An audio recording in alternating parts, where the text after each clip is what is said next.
Thank you very much. Assalamu alaikum. Merci. We are standing here in downtown Montreal in a terrible, troubling time. Unfortunately, we are witnessing, we are seeing, we are receiving images of this starvation, where little children are being starved to death. Shame! This, unfortunately, little infants are dying because they don't have formula. Shame! Mothers don't have a glass of water to drink in order to feed their babies. Shame! People are starving. People are dying while standing on a queue to wait for some food.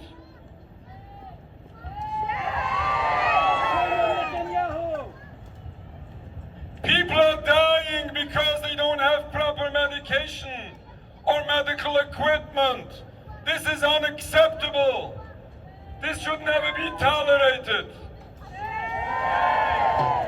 This is in addition to this unfortunate close to 2-year genocide, 17 years of siege, and 77 years of brutal occupation.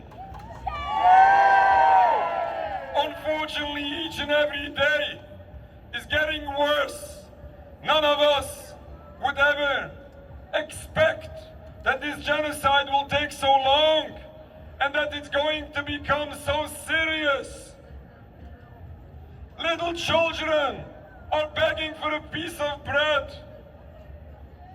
Oh God, merciful God, listen to the cries of those little babies crying for some food, and their parents don't have anything to give them.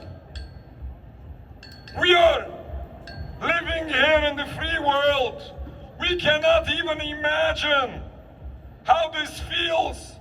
We have children, we have grandchildren, we have relatives.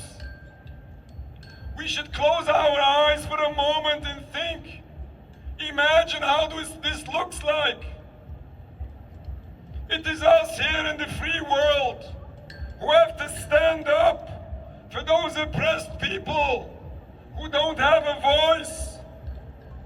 It is our duty, it is our obligation to do everything we can to save those innocent men, women, and children who need our voice.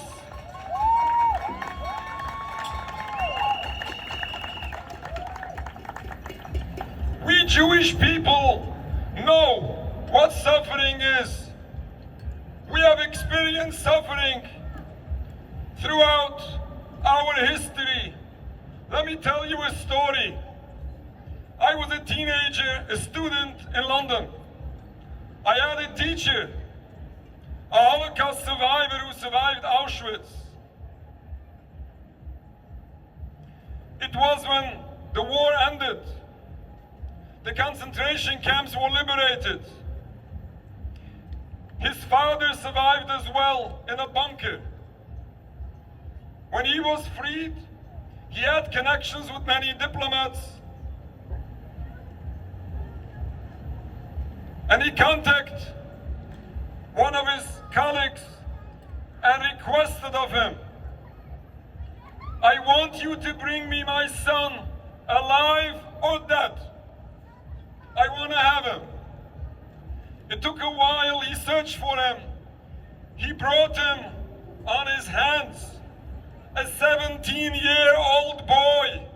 His weight was 16 kilos, about 35 pounds.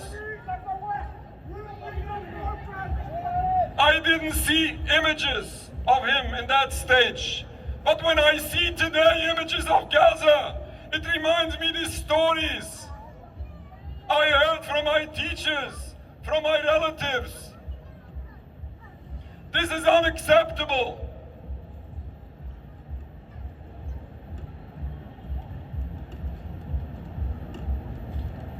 the Holocaust, Jewish people were mass murdered, tortured and starved, and the world was silent. But there is a difference. It was different, the silence, then and today. Then some people claimed an excuse that they didn't know. They didn't know what happened. But today all of us know.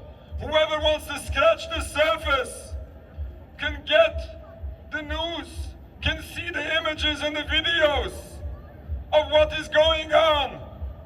Not only now, not only for the past 2 years, but throughout this occupation.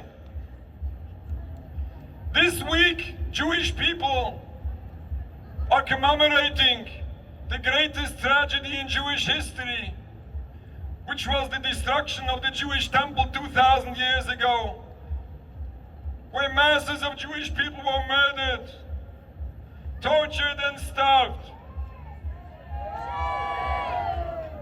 When we remember those stories, that's a lesson. This is a lesson that this shouldn't happen again.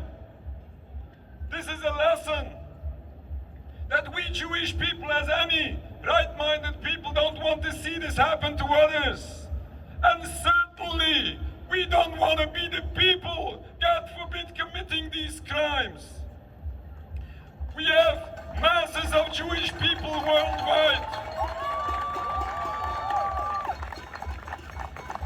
Jewish people the world over are embarrassed by what is being done in our name. Our people in occupied Palestine fight the Israeli regime. They refuse to serve in the army. They would never carry out these crimes with their bare hands.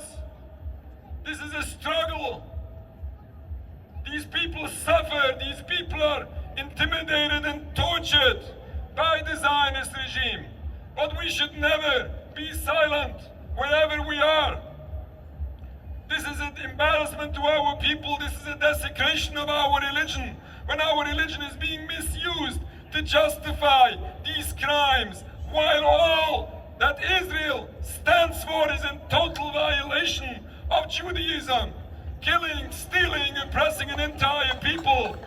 These are violations in Judaism. It happens to be that the philosophy of Zionism, the existence of the state of Israel, is contrary to very basics of Judaism.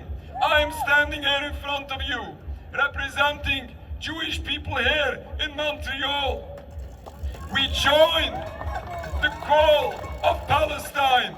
We join right-minded people here in Canada and the world over to speak up for the oppressed and to condemn these crimes. We plead with the government of Canada. We plead with the government of Egypt. We plead with world leaders. The world is waking up. So many governments have taken a stance. And it's about time for the rest of the world to do everything we all can to save the people, the suffering people. We hope that all of this ends. We don't need only some food going into Gaza. We need to feed the hungry. We need to stop this genocide. We need to break the siege. But all of this is not even enough. We have to end this occupation of Palestine. End it in its entirety. We hope, we pray to God that this ends peacefully, with no more suffering of anyone. We lived in Palestine in peace before Zionism, before the 1920s. We can live in peace, and we will live in peace. But the obstacle to peace needs to be removed. The cause to conflict has to be removed. And then, and only then, we hope to see a better future for everyone. Thank you very much. Assalamu alaikum.